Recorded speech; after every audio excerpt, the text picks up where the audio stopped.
itu informal yang di negara lain juga itu banyak kali itu gitu. banyak juga gitu ya, freelancer tapi ininya Orang-orang freelance, kayak gitu kan ada juga kan di kita gitu. Apa menurut Mas UMKM informal ini dipelihara oleh negara? Iya, Jadi kan biasanya begitu. aneh gitu, lucu juga. Jadi staff punya staff ini kayak dan yang saya bingung Mas sebagai orang awam nih Mas ya. Kenapa kalau negara butuh uang itu bebannya di DCP semua? Kenapa nggak di BUMN gitu? Kenapa Menteri Keuangan terbaik sedunia Ibu Sri Mulyani kan itu yang menjadi gelarnya banyak digelari seperti itu ya? Iya, iya, iya. Kenapa hanya selalu ujung-ujungnya pajak? Oh ya kecil kalau dibandingkan dengan ini ya, dengan katakanlah dari aspek perpajakan, pajak kita kan Targetnya berapa Mas kalau pajak itu? targetnya kita udah di atas 2.000 triliun ya. Berarti BUMN ini sebenarnya nggak ada apa-apanya ya?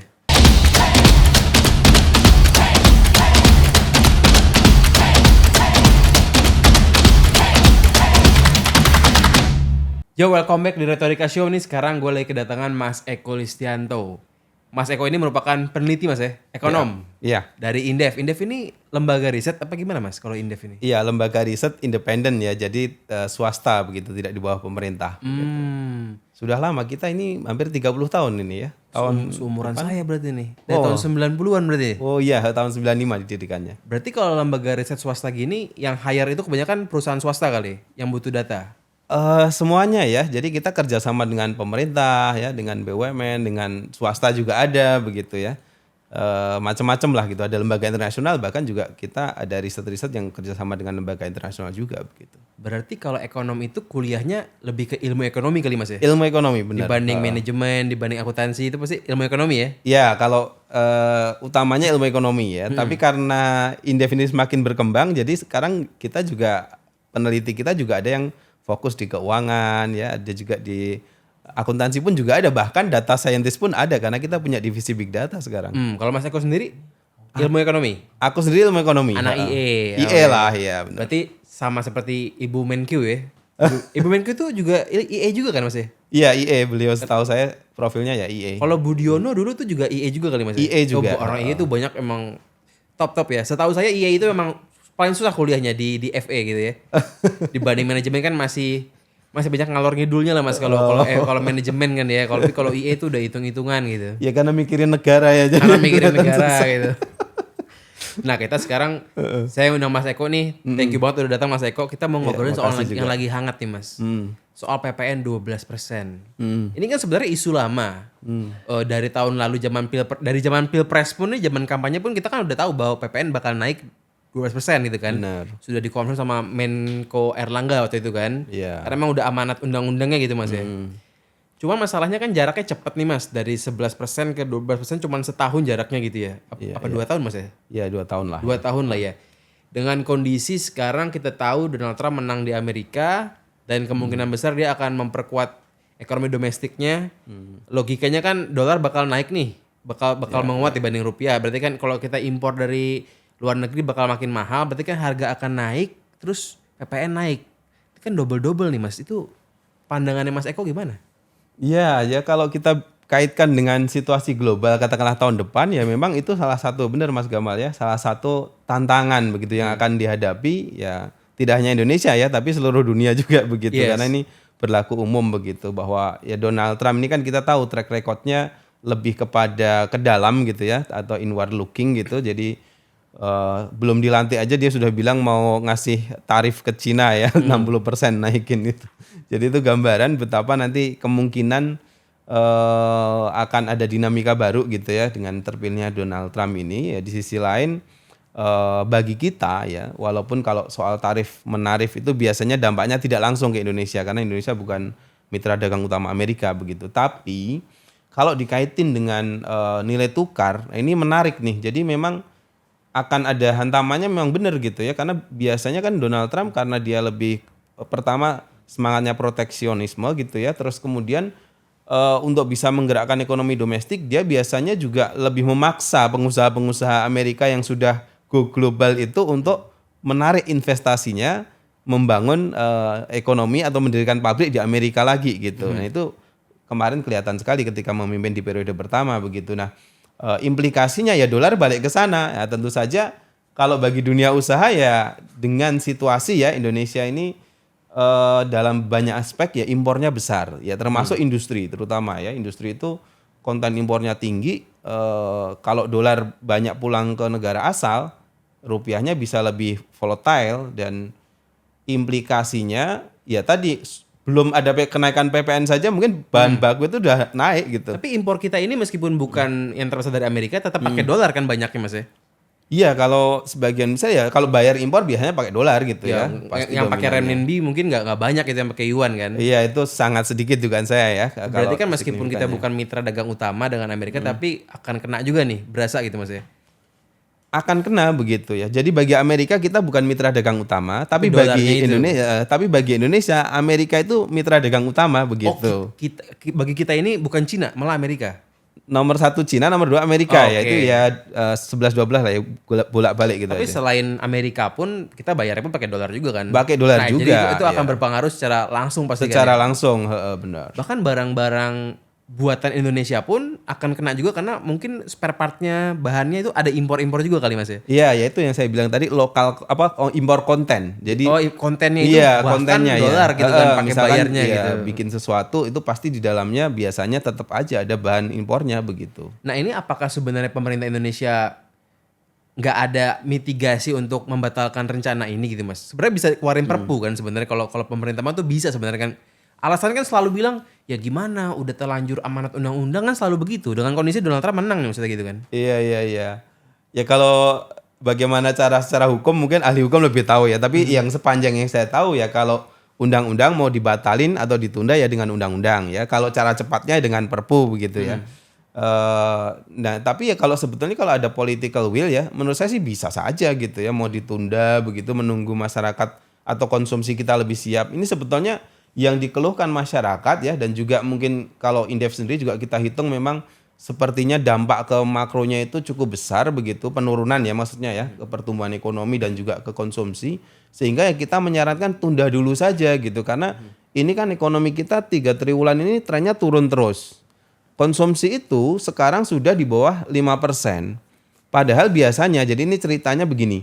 Biasanya konsumsi rumah tangga ya istilahnya teknis sekali gitu ya konsumsi rumah tangga itu kalau ada momen lebaran ya terus kemudian ya ada momen hari besar keagamaan itu bisa tumbuh 5% lebih.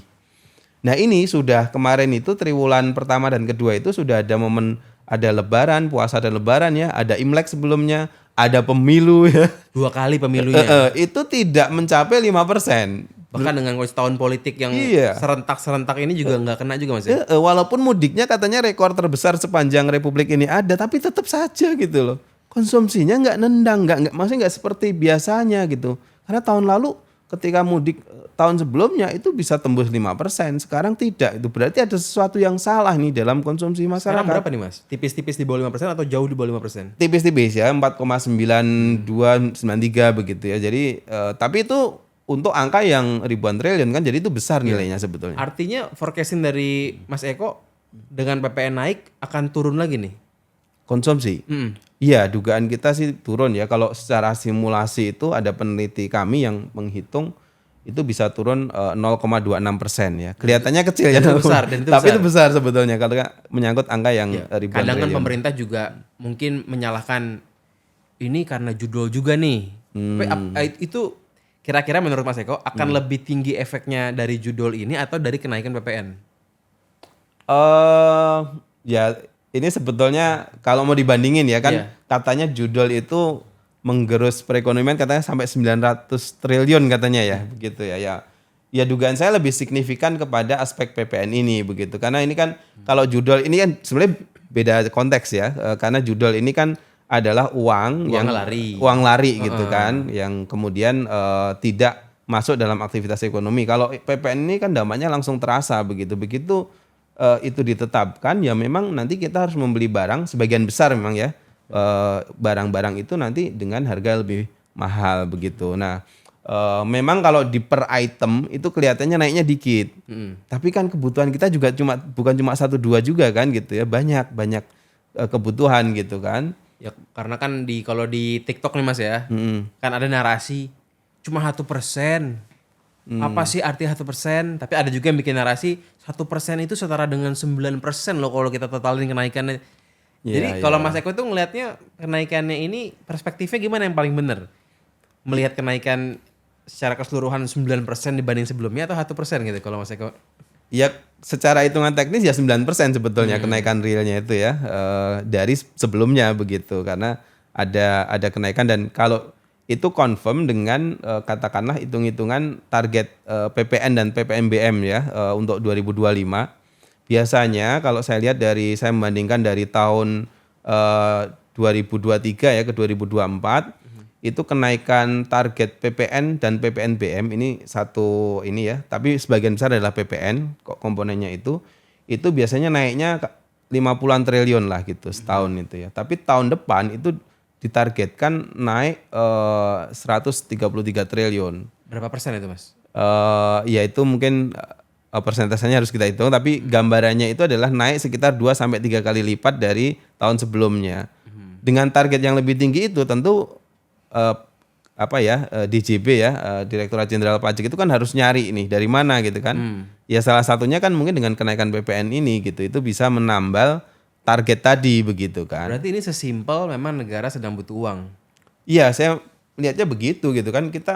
Kita itu tahun depan belanja pemerintah itu ya melalui APBN itu 3.500-an atau 3.600 triliun begitu, besar sekali begitu.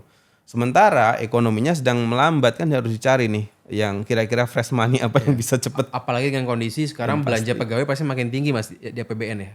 Mas sempat ngeliat gak kalau soal belanja pegawai kan? Kalau saya sebagai orang melihatnya kementerian nambah segala-gala macam nih, apakah itu akan meningkatkan beban juga gitu, beban pegawai dan lain-lain? Sepertinya ya itu iya gitu ya. Kalau bicara hari ini, walaupun mungkin eksekusinya kan baru tahun depan, tapi udah kelihatan ya. Harus dicari dana dari sekarang. Iya gitu kan. begitu, karena kan setiap katakanlah kemarin kan bisa dibilang orang bilang kabinet gemuk gitu ya, karena berisi menteri dan wakil menteri sampai 100 lebih begitu. Tentu kan mereka harus ada staff ya, fasilitas dan lain-lain ya, semuanya itu kan. Ya, bahkan staffnya pun punya staff Mas. Iya, jadi kan, biasanya begitu. Aneh gitu, lucu juga.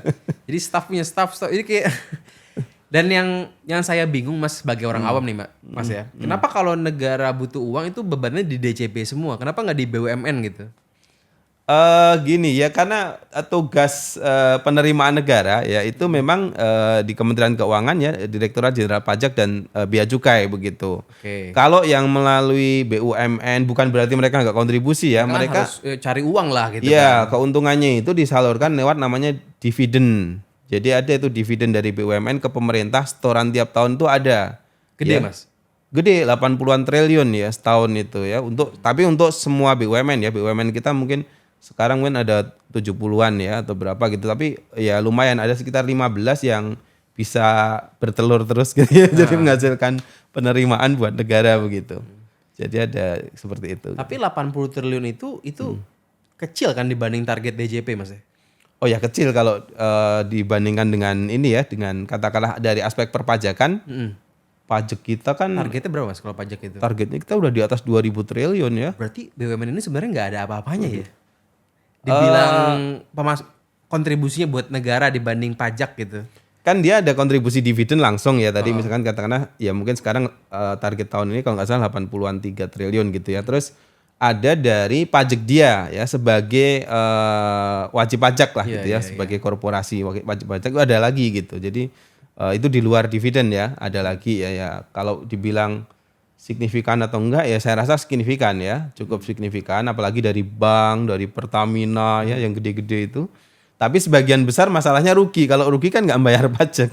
Yang rugi-rugi ini nggak bisa ditutup karena banyak pegawainya gitu yang bergantung. Apa gimana kalau Mas lihat sebagai ekonom? Ada banyak alasan ya kenapa ada yang ditutup ya, ada yang tidak bisa ditutup ya. Sejauh ini belum ditutup gitu ya. Karena ada fungsi-fungsi istilahnya public service obligation ya atau PSO yang itu harus misalkan PLN kan merugi ya. Tapi kalau ditutup kan kita gimana podcast gini gak ada listrik misalkan gitu. Ya, misalkan begitu. Kalau soal PLN gitu yang saya bingung kenapa PLN bisa merugi padahal sudah monopoli, harga naik terus. Apa dia rugi karena monopoli? Iya. Atau gimana? Kalau Mas Eko sempat dalamin nggak soal PLN itu? Secara intensif mendalami enggak ya, tapi ya ini sebetulnya banyak aspek ya, dari mulai tata kelola, terus apakah bagaimana kemudian menghandle, karena memang dia jualan listriknya itu kan ditekan di harga yang terjangkau ya di masyarakat gitu ya, di berbagai level gitu. Biasanya kan makanya untuk sekian ini ya, apa itu yang di atas 900 itu ya biasanya kan sudah harga normal gitu ya. Yang di bawah itu masih subsidi seperti itu. Terus ada aspek-aspek kadang-kadang punya kontrakan banyak tapi makainya listrik yang bersubsidi gitu kan. Itu kan juga melanggar ya, quote and quote kan banyak ya, istilahnya kebocoran dalam konteks itu ya. Jadi pemerintah serba salah ya, mau nutup kebocoran tapi kebocorannya pun kadang tadi obligasi untuk public service gitu ya. Iya, seperti itu. Jadi yang memerankan peran-peran untuk kepentingan publik ya itu biasanya memang posisinya bisa saja dia rugi begitu. Mau ditutup pun kadang mungkin karyawannya banyak, akan nimbulin pengangguran. Itu salah satunya ya. Saya rasa memang pertimbangan itu juga penting gitu kan, karena aspek dia juga mengampu atau menopang banyak tenaga kerja begitu. Tapi kalau di negara yang lebih maju Mas, sebenarnya lazim nggak sih membuka lapangan pekerjaan dengan membuka pekerjaan-pekerjaan yang sebenarnya di perusahaan BUMN yang rugi gitu katakan? Ya. Apa emang lazim gitu praktek kayak begini? Saya buka lapangan pekerjaan tapi perusahaannya rugi gitu. Itu tergantung bagaimana desain negara itu sih sebetulnya ya. Ada juga yang memang kayak quote and quote yang lebih banyak ke sosialis gitu ya. Ya itu kan kadang-kadang mereka nggak memperhatikan ya untung ruginya gitu. Yang penting masyarakatnya ini ya katakanlah terlayani misalkan begitu. Ada juga yang kayak gitu gitu.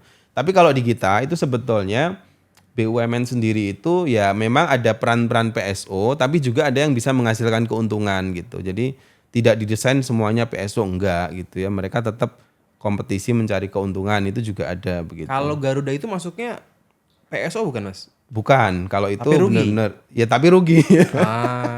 Tapi nggak mungkin ditutup karena masalah pride negara mungkin maskapai kali ya. Ya mungkin hitungannya itu ya.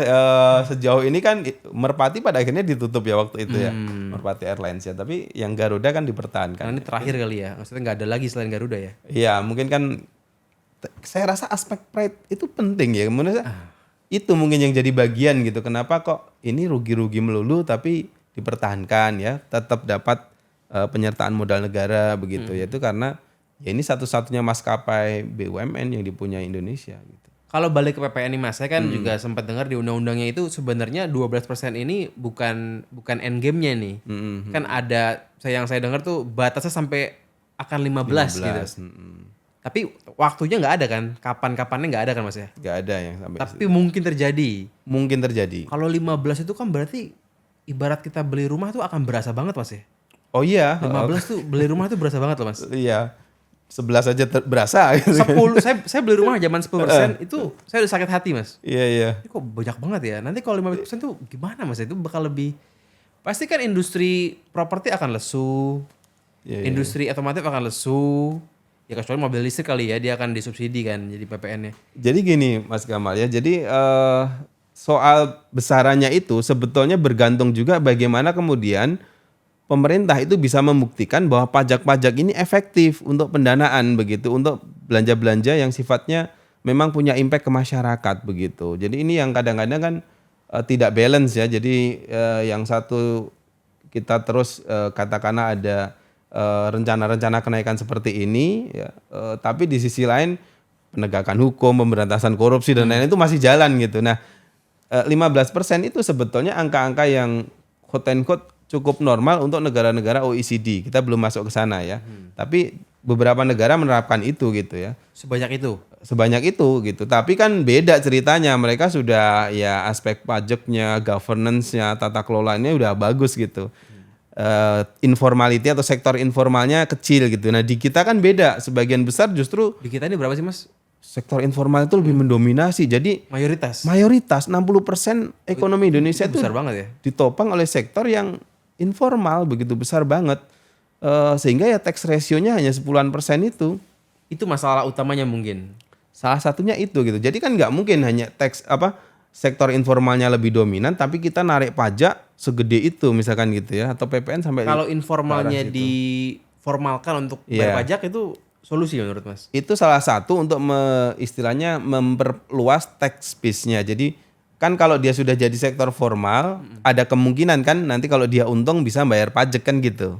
Ya tapi kan banyak masalahnya kan orang tuh mikirnya malas jadi formal karena takut dipajakin gitu kan. Salah satunya itu ya, banyak yang Takut dizolimi lah begitu iya kan. begitu. Salah satunya itu, dan banyak yang kemudian sektor informal ini juga terjadi karena mereka keluar dari sektor formalnya. Misalkan kayak sekarang mungkin kan PHK tahun ini kan juga meningkat ya. Akhirnya mereka jadi usaha informal. Iya, akhirnya jadi usaha informal gitu kan. Tapi kan kadang ada orang juga bilang ya Indonesia ini beruntung bahwa kita UMKM-nya banyak, makanya kita resilient zaman Covid dan lain-lain. Kalau sebagai ekonom Mas Eko ini, menurut Mas bagus apa enggak informalnya setinggi ini? Kan ada plus minus pasti. Ya, kalau kita menggunakan ukurannya adalah produktivitas perekonomian, ya informal yang besar ini tidak cukup bagus menurut saya. Jadi gini, kalau informal oke, kalau itu cukup produktif ya, misalkan jadi YouTuber atau jadi apa, nah itu kan informal yang beda segmen gitu ya. Nah tapi kan ini informal yang benar-benar apa ya istilahnya ya sangat rentan gitu, rentan dalam konteks kehidupan mereka dengan kaitan dengan pekerjaan mereka. Naik begitu. harga sedikit mungkin Naik, mereka akan iya, berguncang gitu ya. nah itu yang terjadi saat ini kan begitu. Jadi mereka itu bukan dengan sadar memang masuk di sektor informal ya, atau UMKM ini kreatif masalah atau apa. keadaan gitu Iya, ya. tapi kadang udah nggak ada cara lain, ya sudah gimana lagi, pokoknya bisa hidup dulu gitu. Jadi Kira-kira informal begitu. it's okay asal bukan yang karena keterpaksaan gitu ya. Iya, kalau informalnya lebih kepada aspek kreatif, jasa-jasa yang produktif gitu ya. Itu oke-oke saja gitu ya. Jadi pelaku informal tapi ngerjain project-project apalah, bikin animasi atau film apa di luar negeri sana, Itu informal yang di negara lain juga itu banyak kali itu gitu. banyak juga gitu ya, freelancer tapi ininya Orang-orang freelance, kayak gitu kan ada juga kan di kita gitu. Apa menurut Mas UMKM informal ini dipelihara oleh negara? Sebagai ekonom Mas melihatnya gimana? Saya melihat ini seperti dijadikan semacam glorifikasi, akhirnya nggak naik-naik kelas, hanya Oke, dibikin untuk ya udah hidup aja gitu. Kalau by design enggak ya saya rasa, tapi ketidakmampuan negara saja mengurus gitu. Akhirnya diglorifikasi. Akhirnya ya seolah-olah kadang mereka datang dengan bantuan kredit tertentu itu menjadi sebuah kayak pahlawan gitu. Tapi sebetulnya itu memang tugas mereka gitu. Problem di kita itu sebetulnya UMKM banyak ya, 99% bahkan usaha di kita tuh UMKM. Masalahnya UMKM-nya itu berada sebagian besar tuh di level mikro. Jadi kalau level mikro itu ibaratnya mereka menjadi pelaku UMKM bukan karena atas keinginan mereka, tapi keterpaksaan itu gitu. Nah kalau seandainya kita bisa ngangkat mereka yang mikro dan kecil ini menjadi menengah, wow itu ekonomi jadi produktif banget. Karena kalau banyak UMKM level menengah ya itu memang dibutuhkan begitu di perekonomian. Jadi sebenarnya Indonesia ini menurut Mas Eko resepnya udah ada buat naik kelas, karena tinggal bantu mereka yang mikro jadi setelah mikro tuh apa sih Mas? Setelah Kecil, mikro, kecil, menengah. Menengah. Jadi dengan hanya naikin mikro ke menengah, Mikro, kecil dan ke menengah ya. naikin mikro ke kecil nih sebenarnya kita akan berubah total Mas negara ini. Oh iya, dari sisi produktivitas perekonomian akan terlihat sekali begitu. Mikro ini kan kayak apa sih Mas? Contohnya tukang gorengan, Ya, gorengan yang kecil tapi ini ya. abang-abang gerobakan lah gitu ya. Iya, biasanya itu levelnya dikerjakan dalam satu keluarga gitu ya. Jadi paling yang bantu anaknya atau istrinya, suaminya gitu. Nah kalau yang kecil itu tukang gorengan seperti apa kira-kira? Tukang gorengan ya itu juga masih levelnya keluarga juga, tapi kadang-kadang mungkin itu Udah kan punya karyawan secara iya nanti ada hitung-hitungan omset atau karyawannya gitu ya. Tapi masih kecil juga gitu. Tapi kecil pun udah oke sebenarnya. Kalau masih dominan kecil tetap tidak oke. Harus lebih menengah. banyak menengah lah gitu. Nah, menengahnya ini kita sedikit sekali. Jadi UMKM ini sebenarnya isinya mikro. Mikro sebetulnya kalau mau Menengahnya dibedah tuh langsung ya isinya mikro gitu. Sedikit itu menengahnya. Sedikit. Nah, yang menengah ini kan sudah mulai profesional nih. Pasti bayar pajak lah kemungkinan besar ya. Iya, udah pasti tuh ya. kalau Biasanya mereka akan lebih juga bayar pajak, terus kemudian tertib administrasi gitu ya. Jadi jualan berapa ini berapa, bukan kayak jualan bubur pagi-pagi kita mau tuker uang kadang-kadang belum ada karena saking mereka itu nggak punya cara untuk katakanlah uang receh, uang kecil itu ya pagi itu lacinya kosong gitu kan. Terus Iya, nanti baru siang ada ini baru dia bisa ngitung sehari dapat segini gitu ya. Itu perilaku mikro kecil gitu ya. Tapi kalau sudah menengah ya dia Sistem di situ sistem sudah ada. gitu, bahkan mungkin sudah pakai gadget ya mungkin ya Ini di. PR besar Mas ya. Untuk Oh iya, naikin mikro kecil menjadi menengah gitu ya. Mm-mm. Meskipun sekarang kan kalau saya lihat sih kan udah banyak startup yang ngebantu usaha-usaha kecil bikin sistem-sistem pembayaran dan lain-lain. Cuman memang masih belum banyak lah ya. Tapi kalau dengan kondisi sekarang saya lihat pedagang gorengan pun udah pakai QRIS Mas. Itu bukannya sudah salah satu tanda bahwa kita UMKM kita akan naik kelas gitu dengan mereka punya barcode segala macam gitu. Nah itu menurut saya indikasi bagus ya. Jadi oke, kita tadi bicara pesimisme, tapi sebetulnya ada juga sisi optimis. Terutama di kota-kota besar, usaha mikro atau kecil pun mereka sudah mulai terinfluence dan adaptif ya dengan perkembangan teknologi. Termasuk penggunaan keris kan ya, kita udah terbiasa dengan itu. Nah cuma memang ini tidak dinikmati di semua pengusaha di ini ya, di mikro kecil, mungkin di kota-kota kecil masih jarang gitu ya. Kadang-kadang mereka adaptifnya dengan digital masih kurang begitu. Tapi at least di kota-kota besar ya ini ya. Itu benar timpang Mas ya. Timpang Saya gitu. hidup di Jakarta, saya melihat, saya cukup kaget ya berapa tahun terakhir ini kan saya mau beli apapun bisa kris sekarang. Iya. Tapi kalau kita keluar mungkin keluar kota itu akan berbeda total gitu ya. Iya, kadang ya di banyak tempat berbeda total ya karena luasnya Indonesia ya. Sinyal juga gitu. Nah, peran kekuatan sinyal, kecepatan sinyal itu kan peran pemerintah gitu untuk bisa menopang digitalisasi. Peningkatan internet katakan dan dengan peningkatan cashless ekonomi ini akan berubah total menurut Mas. Akan lebih berdampak dibanding PPN ditingkatin. Gimana kalau dibanding-bandingin gimana Mas? Iya. Untuk pemasukan negara katakan gitulah. Ya nanti pemerintah akan bilang ya untuk bisa bikin sinyal kuat harus ada dana gitu. PPN harus naik dulu. Harus dari pajak kan kira-kira gitu. Tapi gini, salah satu memang faktor akseleran ya untuk UMKM tadi itu adalah memang digitalisasi.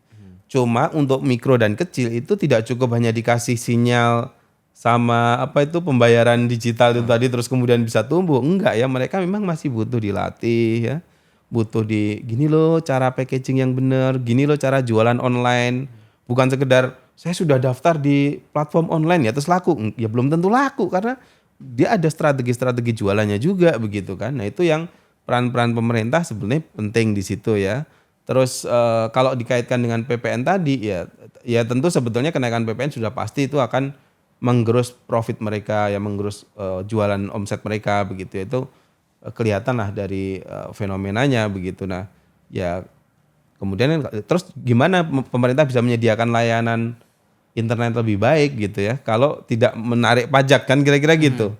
Jadi ini serba salah ya. Mau mana duluan butuh PPN juga gitu ya. Iya, tapi sebetulnya kan sumber pajak nggak hanya dari PPN kan? Nah, itu kenapa Menteri Keuangan terbaik sedunia, Ibu Sri Mulyani, kan itu yang menjadi gelarnya banyak digelari seperti itu ya. Iya. Kenapa hanya selalu ujung-ujungnya pajak gitu. Menurut Mas sebagai ekonom pasti kan lebih familiar dengan fenomena Kementerian Keuangan gitu. Ya tugas beliau memang nyari duit ya. Iya, tapi apakah hanya dengan pajak gitu maksudnya kan? Oh iya, harusnya enggak ya. Kayak misalkan gini.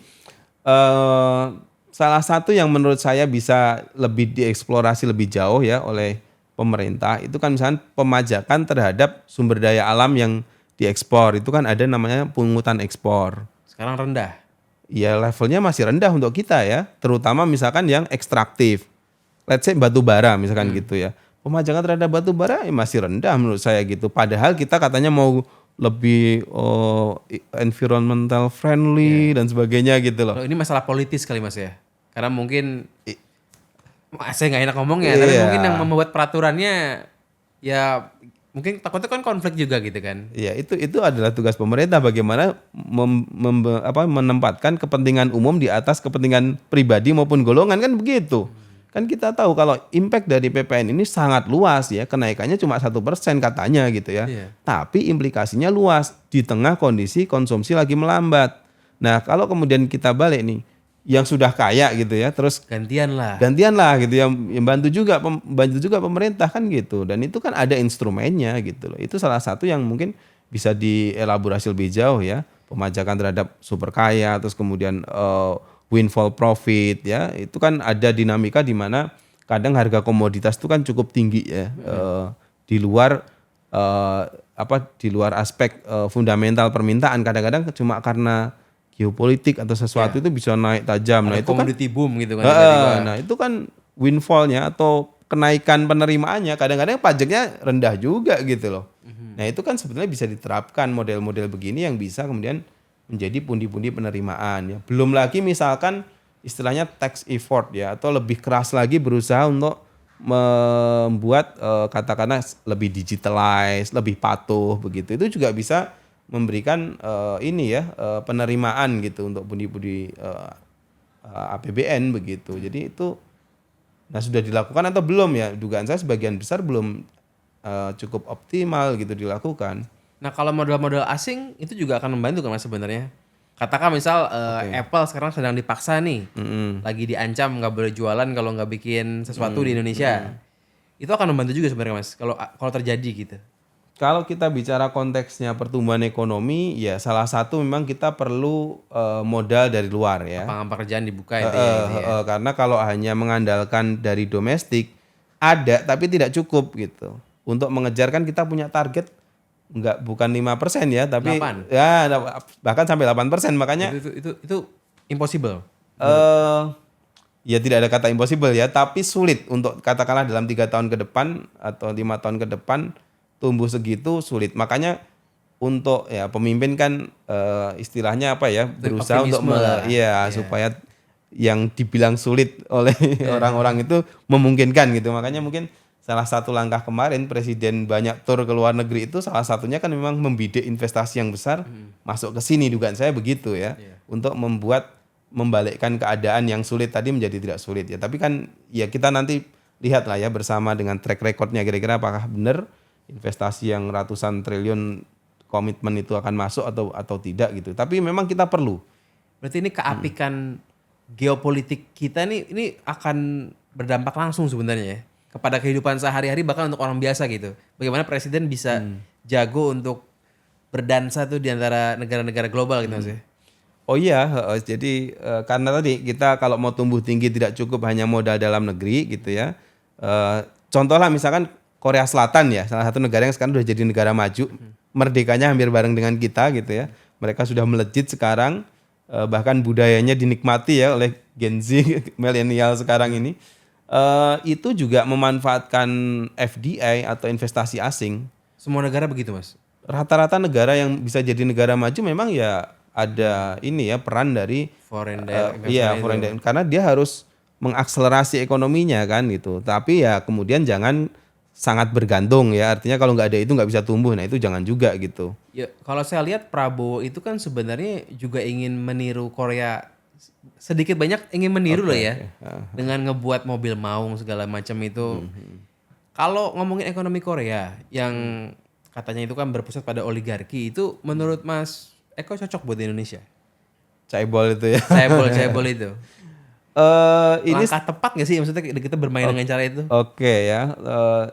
Itu dulu sebetulnya pernah diterapkan ya zaman dulu tapi zaman Soeharto ya, namanya politik benteng gitu ya. Jadi kredit dikucurkan kepada beberapa pengusaha besar gitu. Tapi ternyata kan efek netesnya nggak banyak tuh, trickle down effect istilahnya ya kan, dan akhirnya terjadi reformasi itu kan karena ketimpangan kan. Nah, kalau dibilang tepat menurut saya ya itu strateginya bukan itu, tapi menurut saya begini, kita balik lagi kepada UMKM tadi. Kita harus memulai itu dari strategi yang menengah-menengah tadi yang sudah katakanlah bisa jadi champion di negaranya gitu ya, punya potensi untuk mendobrak menjadi pasar ekspor, itu yang harus lebih didorong. Jadi ke UMKM yang menengah. Bukan kalau perusahaan udah gede banget masih kita support, itu namanya supaya netesnya lebih berasa gitu. Itu agak sulit jadi kita, karena di Korea itu yang mungkin di kita sulit adalah oligarkinya itu mereka punya rasa nasionalisme tinggi gitu. Jadi apa yang mereka lakukan benar-benar coba dibalikan lagi kepada dalam negerinya.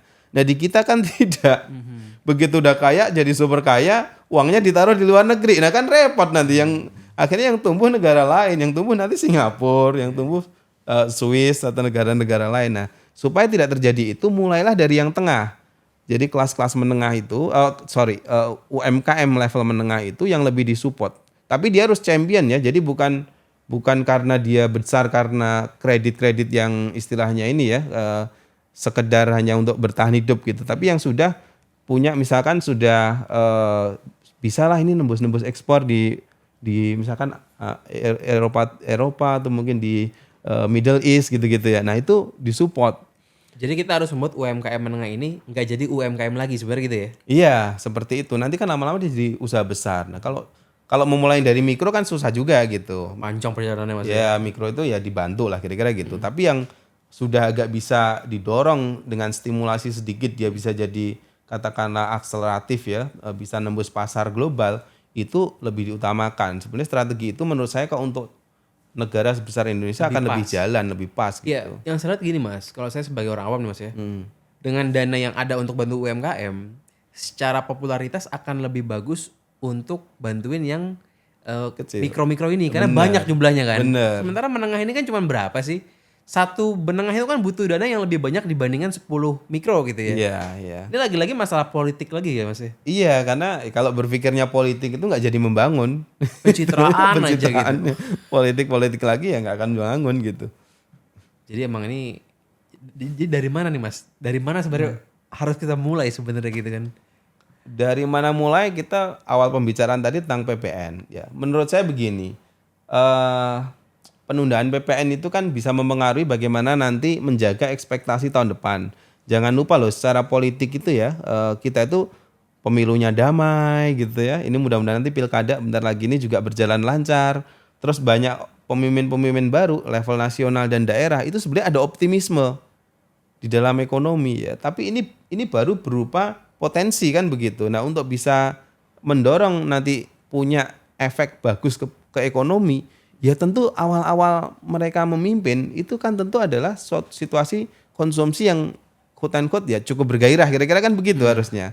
Jangan kemudian udah ditimbain dengan PPN yang naik gitu. Nah, sebetulnya cara itu menurut saya akan lebih efektif. Jadi Nanti penundaan. ya. Kita kan bukan menolak pajak sama sekali gitu. Wong namanya sebagai warga negara ya harus wajib membayar pajak ya sesuai dengan ketentuan. Tapi kalau bisa ditunda terus nanti misalkan ekonomi agak lebih bergerak, ada flexibility lebih bergerak misalkan jadi bisa tumbuh 5,2, 5,3, konsumsi udah bisa di atas pertumbuhan ekonomi. Nah, itu kan saat-saat yang bisa quote unquote agak longgar untuk mewacanakan itu sehingga tidak terlalu mendapat penolakan gitu karena si pelaku usaha, konsumen ya itu sudah juga merasakan manfaat dari ekonomi yang kemudian sudah berbalik arah menjadi lebih baik gitu. Sebetulnya itu yang diperlukan. Oke, Mas Eko, saya mau beranjak ke bagian yang lebih tendensius. Iya. Saya mau nanya soal Menteri Keuangan. Iya. Kenapa dari zaman SBY, Jokowi, sampai sekarang Prabowo ini kenapa Iya, masih dia lagi ya? Mas Eko apalagi kan udah malang melintang pasti. Ini apa yang spesial dari Ibu Menkeu ini? Sampai 3 generasi loh ini kan. Iya. Oke, yang spesial Bu Sri Mulyani itu ya ini secara pandangan saya pribadi terutama beliau punya quote unquote ya strategi gitu untuk katakanlah memulihkan ekonomi pada saat ekonomi itu turun gitu. Dan itu terbukti kan beberapa kali gitu ya.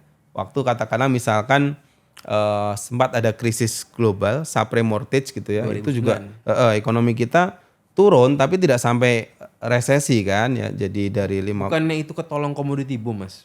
salah satunya itu gitu ya. Tapi kan ada aspek di mana pemimpin itu bekerja kira-kira kan gitu kan. Kemampuan mengkoordinasikan ada memang gitu. Kita harus akui itu gitu ya. Nah, sehingga kemudian bisa tidak sampai jatuh gitu ya. Terus kemudian ekonomi mulai stabil lagi di 5%-an gitu. Cuma masalahnya dan mungkin pandemi kemarin kan juga ada case di mana kemampuan sebetulnya kita nggak bisa hanya meletakkan pada satu menteri keuangan ya. Ini kan kerja bersama gitu ya. Ada Bank Indonesia di situ, ada OJK ya, ada Menko Perekonomian. Tapi oke lah mungkin katakanlah untuk mensimplifikasi saja gitu ya. Nah itu kan juga kita level resesinya kita memang tumbuh minus 2% waktu itu. Tapi kan tidak separah negara lain gitu. Itu mungkin efek positif yang kemudian menjadi track record ya bagi pemimpin-pemimpin berikutnya termasuk Pak Prabowo ini memilih Bu Sri Mulyani. Tapi saat ini kemudian kita berpikir kan kita nggak hanya tumbuh normal 5% gitu, kita mau accelerate gitu kan, mau meningkat lagi gitu. Nah, pada saat itu menurut saya ya perlu figur baru. Ya apakah Bu Menkeu ini spesialis untuk hal-hal yang lagi berbahaya? Iya. Bukan spesialis untuk yang melompat jauh gitu. Ibarat sepak bola, menurut saya Ini- beliau tuh spesialis untuk bertahan. Ini defense nih. Ah, Ini gitu. Liga Italia Iya. nih kan yang main nih. Iya, kalau apa istilahnya catenaccio ya. Catenaccio, dia. Itu mungkin model-model Iya. kebijakan Bu Sri Mulyani sangat relevan gitu. Tapi begitu sudah bicaranya total football ya, kita sekarang wah ini secara pertahanan udah kuat, tapi kita butuh striker nih. Nah, tadinya saya berpikir gitu ya, wah mungkin di pemerintahan Pak Prabowo akan ada striker baru nih gitu, entah naturalisasi atau dari. Tapi Iya, kan iya. ya tidak terjadi ya. Ya mudah-mudahan beliau punya cara-cara baru. Karena saya berpandangan begini Mas Gamal. Sebetulnya ya quote and quote kemampuan terbaik Bu Sri Mulyani itu juga sudah dikeluarkan pada saat era SBY begitu ya. Beliau jadi menteri pun juga di era Jokowi gitu ya. Dan di era Prabowo ini kita sudah tahu lah kira-kira langkah-langkahnya ya akan seperti itu. Kayaknya faktor pembedanya mana nih Oh, gitu. tax amnesty lagi ya. Akhirnya ada lagi gitu. Iya seperti ini ya. Walaupun ini Berjilid-jilid gitu usulan ya. DPR ya kalau yang ini ya, yang terakhir ini yang saya dengar gitu. Oke. Tapi sebenarnya itu bersinergi kan sebenarnya Mas. Iya pada akhirnya harus bersinergi begitu. Iya. Ya kita kalau ngomongin Ibu Sri Mulyani berarti memang rekam jejaknya ada Mas ya.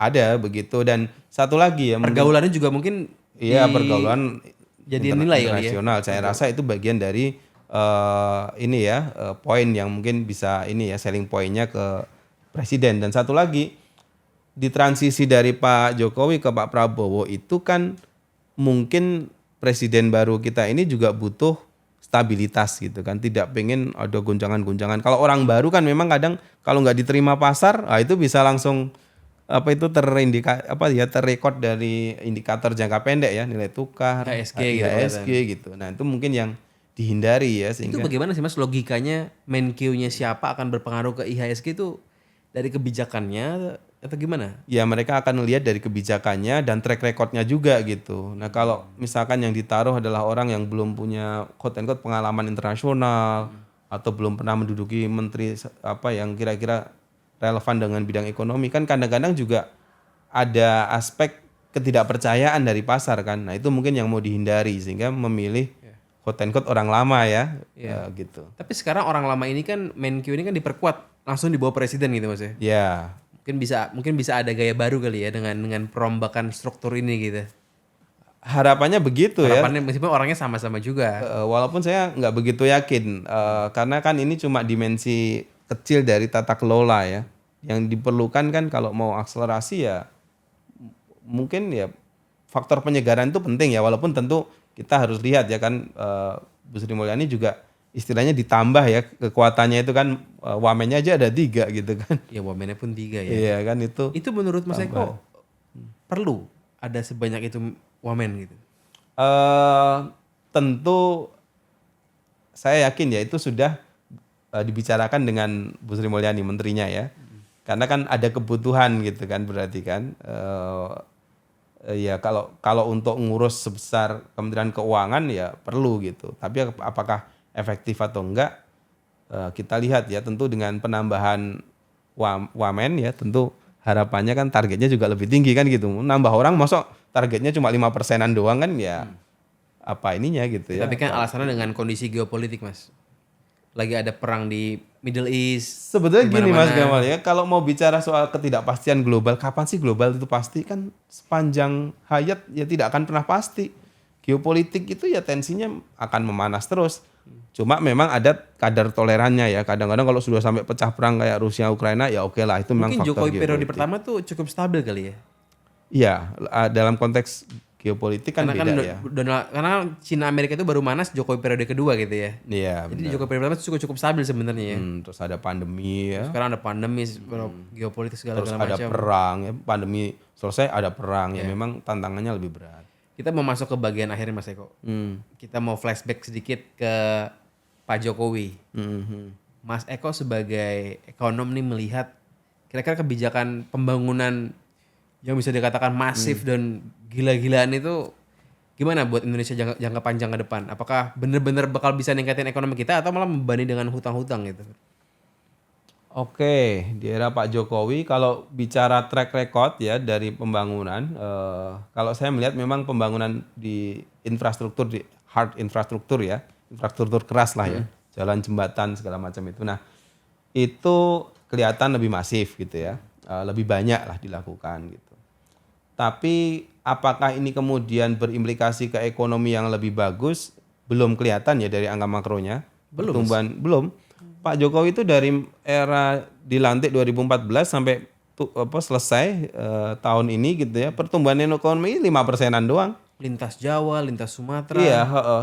Dalam konteks pertumbuhan ekonomi ya hanya 5%, itu capaian beliau gitu. Apa yang salah, Mas? Tapi kan secara logika teori dasarnya kan itu kan benar dong. Cina pun melakukan itu kan, Mas, untuk koneksi semua daerah-daerah dia gitu. Iya, apa yang salah? Yang salah adalah tadinya diasumsikan seolah-olah ya tetap sama efisiennya ketika 2014 bangun gitu ya dengan 2024 ya. Ternyata dalam 10 tahun itu ini teknis lagi ukurannya namanya ICOR ya, Incremental Capital Output Ratio. Ternyata biaya investasi di Indonesia itu kian mahal. Kenapa kok jadi mahal? Ya karena banyak proyek-proyek kayak PSN dan lain-lain itu kan tidak ditenderkan gitu kan. Sehingga ya sudah BUMN mau pasang harga berapa jalan-jalan. Akhirnya banyak yang inefisien. Berimplikasi kepada investasi kita begitu. Nah, tapi ujungnya itu ya pertumbuhan ekonomi nyatanya hanya 5%-an gitu. Berarti semua yang dibangun ini bukan berarti nggak bermanfaat loh ya. Dia tetap bisa menopang ekonomi tapi tidak cukup optimal saja begitu. Nah, karena strateginya kan ya satu ya hanya itu. Nah, yang lainnya kan tidak begitu kelihatan termasuk pembangunan sumber daya manusia. Nah, ini yang mudah-mudahan berbeda ya di era sekarang ini karena seperti kalau dalam konteks strateginya sudah agak berbeda. Ini lebih kayak fokus kepada SDM gitu. Dan sebetulnya memang kalau mau jadi negara maju ya memang tidak cukup hanya infrastruktur ya. Tentu SDM ini jadi bagian yang sangat penting bahkan ya. Menurut saya sih lebih penting dibandingkan infrastruktur. Tapi Prabowo ini kan targetnya lebih ke anak-anak dan ibu hamil gitu, Mas. Berarti kan akan dirasakannya bukan sekarang gitu. SDM ini dengan makan siang gratis gitu-gitu. Oh iya, kalau dalam konteks ini bicara sebenarnya jangka panjang ya. Ini berarti kan kita ngomongin 2020 tahun lagi gitu ya. Iya, tapi gini juga Mas Gamal. Sebetulnya majunya Korea hari ini atau China ya atau mungkin Singapura juga gitu ya. Itu memang tidak maksudnya dari awal gitu enggak juga gitu. Sebenarnya 20 tahun terakhir saja gitu yang benar-benar menjadi lompatannya itu gitu. Nah, saya masih berharap karena Indonesia Emas itu 20 tahun ke depan lah kira-kira gitu ya.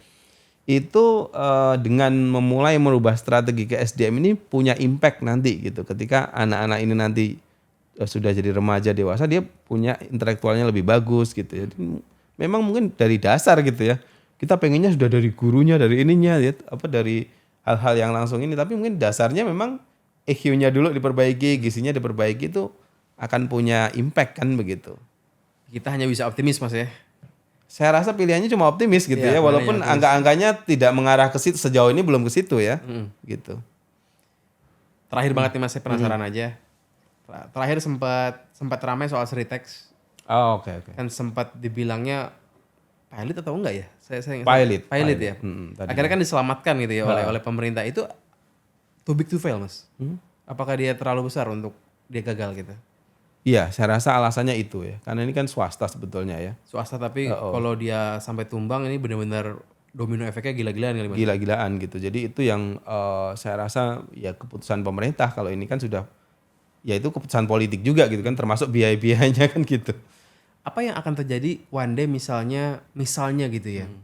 Aplikasi super app seperti Gojek misal mungkin one day akan takutnya kesusahan juga gitu. Itu pasti kan lebih too big to fail lagi Mas ya? Ya ini pertanyaannya sulit. Kalau konteks kita tempatkan dia di swasta gitu ya. Iya. Ya pemerintah tapi yang bergantung ini kan banyak gitu. Sritex aja too big to fail apalagi Gojek katakan gitu ya. Iya, ada benarnya itu too big to fail juga gitu ya karena menampung jutaan pekerja ya, mitra mereka gitu. Tapi kalau bagi saya ya kita mungkin harus ngelihatnya ada hal yang berbedanya adalah di big tech company atau startup ya berbasis teknologi itu biasanya ketika ada yang kalah gitu ya, ada selalu ada gitu ya pemain baru yang muncul men-take over itu kan. Dan itu sebetulnya terjadi secara lebih smooth lah quote and quote gitu.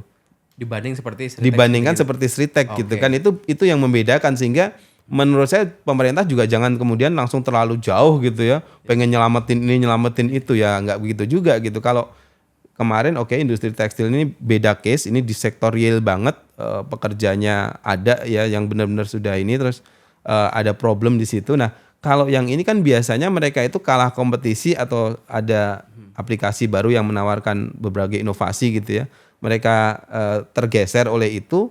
Tapi kan jadi mitranya biarkan natural aja. Iya gitu kalau ya. itu terjadi secara natural, dugaan saya kok tidak akan ini ya, artinya tidak perlu kemudian sampai mengintervensi sejauh itu gitu ya.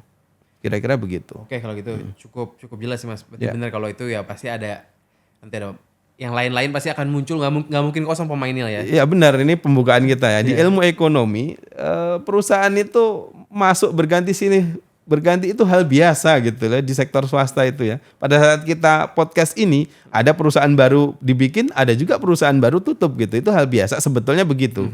Tapi memang kalau sudah impact-impactnya yang gede tadi, ya itulah mungkin peran negara diperlukan. Kalau di Amerika sendiri kan juga sering kan nge-bail out bank-bank yang gagal gitu. Itu kan juga swasta sebenarnya. Itu kan juga membebani negara luar biasa sebenarnya Mas. Oh iya, itu juga ada konteks itu ya. Jadi memang ya walaupun mereka kapitalis, kadang-kadang kalau sudah sosialis juga. Ya dampaknya gede juga perilakunya jadi sosialis gitu. Oke.